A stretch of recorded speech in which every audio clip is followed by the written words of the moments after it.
Eh bien, la fonction d'aujourd'hui, c'est pour concrétiser la réalisation du projet de sa parc éolien. Nous bien dire que ce projet-là est initié en 2011. Nous sommes immensément satisfaits qu'aujourd'hui, nous pouvons produire 10 MW d'électricité avec du vent. Et mon programme qui me met en place depuis que je suis ministre, c'est une réalisation de ce que la National Energy Commission dit bien faire, mais qui pas faire. Je commence à ça même, je trappe beaucoup de pièces et après nous travaillons, nous payons une réalisation qui, surtout dans les domaines de l'emploi, pour créer beaucoup d'emplois pour les jeunes cadres qui sortent de l'école avec HSI, pour les jeunes ingénieurs qui pourraient apporter un grand positif à ce secteur-là.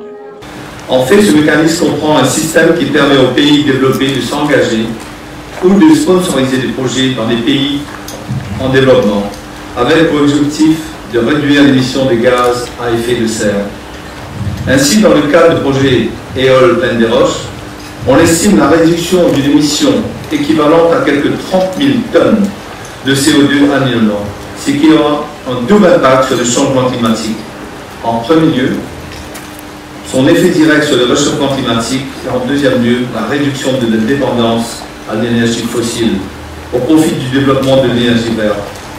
Donc, nous ne pouvons que nous réjouir de l'entrée en opération de cette centrale. Cette centrale éolienne aura ainsi une capacité de production de 9,35 MW et pourra subvenir aux besoins de quelques 10 000 foyers. Les retombées de ce projet seront multiples, car l'accès à une énergie verte et durable demeure une étape décisive pour assurer notre développement économique, notre projet social et surtout la conservation de notre environnement si important dans la conjoncture actuelle. Cette ferme éolienne, c'est une ferme éolienne de 9,3 MW, constituée de 11 machines de 850 kW. Ce sont des machines qui sont assez grandes puisqu'elles font 58 mètres de diamètre. Et elles alimentent, quand tout va bien, à peu près 12 000 personnes. Donc la production électrique de cette ferme permet d'alimenter à peu près 12 000 personnes. La ferme éolienne est raccordée au réseau de CEB. Et donc à partir de là, les gens qui sont raccordés au réseau peuvent consommer cette électricité. Et cette ferme éolienne est une des centrales de production utilisées par CEB. Il y a de l'éolien, il y a du solaire, on en a parlé, il y a de l'hydroélectricité, on en a parlé, mais il y a aussi des centrales thermiques qui fonctionnent au fioul et charbon. Le montage financier est un montage assez classique pour ce type de projet. C'est-à-dire que l'on va financer le projet, d'une part avec des banques qui nous prêtent de l'argent. Elles nous prêtent de l'argent parce qu'il y a des revenus de la vente d'électricité.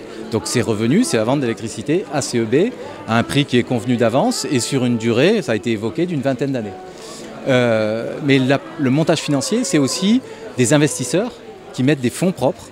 Et ce sont des fonds propres qui sont à risque et dont la rémunération ne sera connue et constatée qu'à la fin de la période d'exploitation. Donc c'est effectivement sur ce point que certains peuvent avoir des états d'âme.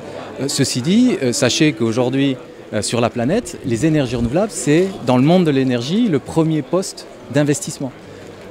L'année dernière, c'est 280 milliards de dollars qui ont été investis dans les énergies renouvelables. Donc, on n'est pas les seuls à faire ça, c'est un métier, il y a des précautions à prendre, mais les montages se font bien aujourd'hui.